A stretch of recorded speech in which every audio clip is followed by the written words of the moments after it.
নেতাজী দেৱলৈ আমাৰ গভীৰ শ্ৰদ্ধাঞ্জলি জনাইছোঁ।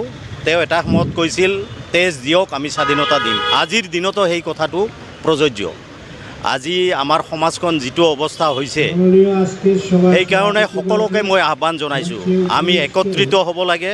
হিন্দু সমাজ একত্ৰিত হৈ আমাৰ সন্মুখত থিয় দিয়া শত্ৰুৰ বিপক্ষে নেতাজীৰ আদৰ্শৰে আমি আগবাঢ়ি যাব লাগে।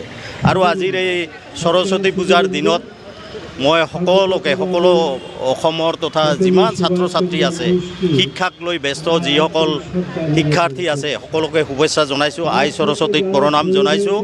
আৰু নেতাজী সুভাষ চন্দ্ৰ বিষয়ে সকলোৱে, যিহেতু পঢ়া শুনা কৰিলেহে জ্ঞান বাঢ়ে, তেওঁৰ বিষয়ে আমি জ্ঞান ধ্যান ধাৰণা, তেওঁৰ আদৰ্শ, তেওঁৰ চিন্তাক অনাগত দিনত আগবঢ়াই লৈ যাবলৈ, নতুন প্ৰজন্মৰ ওচৰত দিবলৈ এই মা সৰস্বতী পূজাৰ দিনতে সকলো ছাত্ৰ ছাত্ৰীক আহ্বান জনাইছোঁ, সকলো নতুন প্ৰজন্মক আহ্বান জনাইছোঁ। আমি নেতাজীৰ বিষয়ে জানিব লাগে, নেতাজীৰ আদৰ্শ গ্ৰহণ কৰিব লাগে আৰু তেওঁৰ দৰে আগবাঢ়ি যাব লাগে।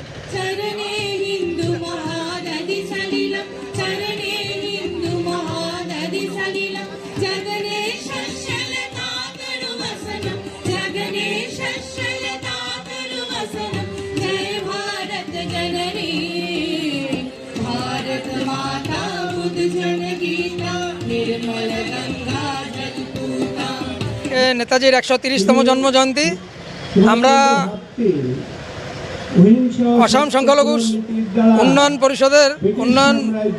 পরিষদের তরফ থেকে আর বঙ্গাইগাঁও জেলা বাঙালি পরিষদ আসাম এবং নেতাজি ফাউন্ডেশনের যৌথ সহযোগে আমরা আজকে এই নেতাজির জন্মজয়ন্তী পালন করতে এসেছি। এখানে আজকে মায়াপুরীতে বঙ্গাইগাঁও জেলার নেতাজির জন্মজয়ন্তী উৎসব আমরা পালন করলাম।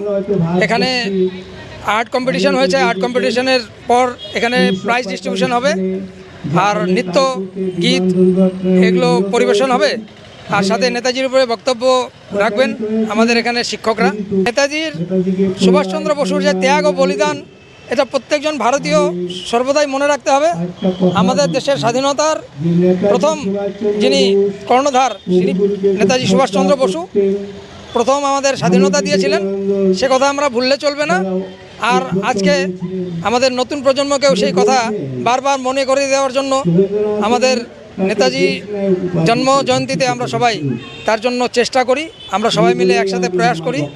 আর নেতাজির যে ভারতবর্ষের যে কল্পনা ছিল, সেই কল্পনাকে আমরা সার্থক করি। এরকম ধরনের আমরা এক ভারত সমৃদ্ধ ভারত বানাই আর দেশমাতৃর নাম উজ্জ্বল করি। আজকে এই কামনা করছি।